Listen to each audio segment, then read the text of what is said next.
20वीं सदी की शुरुआत में डायबिटीज यानी मधुमेह एक ऐसा नाम था जिसे सुनते ही मौत की आहट महसूस होती थी।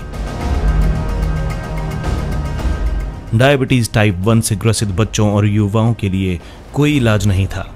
उनका शरीर इंसुलिन नहीं बनाता था और बिना इंसुलिन के शुगर उनका शरीर अंदर से जला देती थी। परिवार केवल देख सकते थे, कुछ कर नहीं सकते थे। लेकिन इसी समय एक प्रयोगशाला में कुछ वैज्ञानिक विज्ञान की ताकत से किस्मत को बदलने में जुटे थे और वहीं से शुरू हुई इंसुलिन की खोज की वो रोमांचक कहानी जिसने लाखों जिंदगियां बचाईं। 1900 के दशक की शुरुआत में डायबिटीज का मतलब था भूख से मरना। डॉक्टर्स एक ही तरीका जानते थे, मरीज को कार्बोहाइड्रेट से दूर रखो, भूखे मरने दो ताकि शुगर ना बढ़े। लेकिन इससे क्या होता, शरीर की ताकत ही खत्म हो जाती।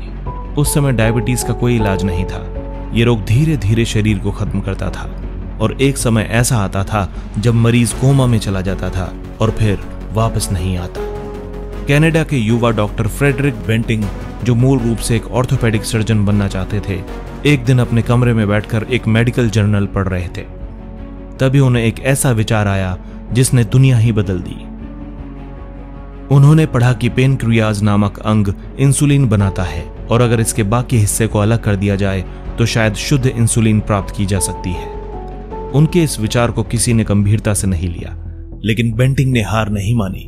बेंटिंग ने टोरंटो विश्वविद्यालय में प्रोफेसर जॉन मैकलॉड से संपर्क किया, जो एंडोक्रिनोलॉजी के विशेषज्ञ थे। मैकलॉड को बेंटिंग का आइडिया कुछ अधूरा लगा, पर उन्होंने उन्हें प्रयोग के लिए एक लैब, कुछ कुत्ते और एक मेडिकल छात्र चार्ल्स बेस्ट दे दिया। बेस्ट और बेंटिंग ने मिलकर कुत्तों पर प्रयोग शुरू किए। हर दिन की शुरुआत होती थी कुत्तों के पेनक्रियाज को निकालना, फिर उसके टुकड़े कर शुद्ध अर्क निकालना। इसके बाद उस अर्क को डायबिटीज ग्रसित कुत्तों में इंजेक्ट करना। इसमें कई बार असफलता हाथ लगी, लेकिन एक दिन जब एक बीमार कुत्ते को इंजेक्शन देने के बाद उसकी हालत में सुधार होने लगा तो उन्हें लगा हम कुछ बड़ा कर रहे हैं। इस अर्क को उन्होंने नाम दिया इंसुलिन। यह नाम लैटिन शब्द इंसुला से आया, जिसका मतलब होता है आइलैंड। पेनक्रियाज में आइलेट्स ऑफ लैंगरहैंस नामक कोशिकाओं से यह इंसुलिन बनता है।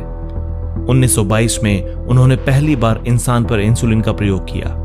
एक 14 वर्षीय बालक लियोनार्ड थॉम्सन, जो डायबिटीज से मरने की कगार पर था, उसकी पहली डोज असफल रही, इन्फेक्शन हो गया। लेकिन बेंटिंग और बेस्ट ने उसमें और सुधार किया और दूसरी बार जब लियोनार्ड को इंसुलिन दिया गया तो उसका शरीर फिर से जीवंत हो गया।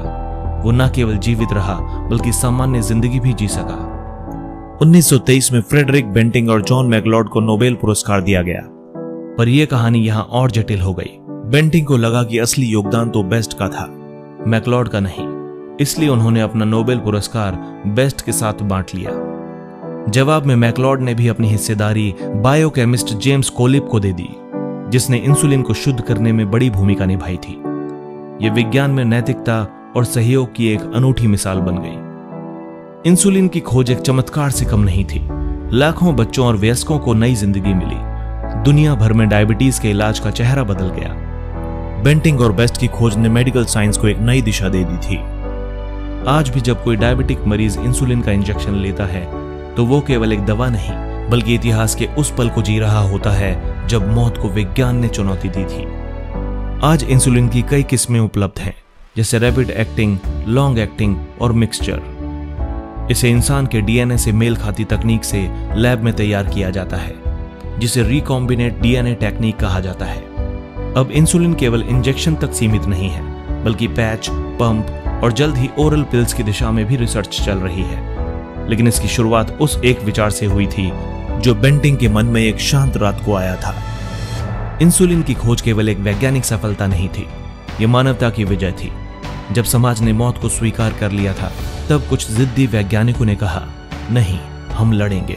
उनकी इसी लड़ाई ने लाखों लोगों की जिंदगी को दूसरा मौका दिया। दोस्तों, अगर आपको हमारी ये जानकारी पसंद आई हो तो वीडियो को लाइक और शेयर जरूर करें और ऐसी ही ज्ञानवर्धक कहानियों के लिए हमारे चैनल को सब्सक्राइब जरूर करें।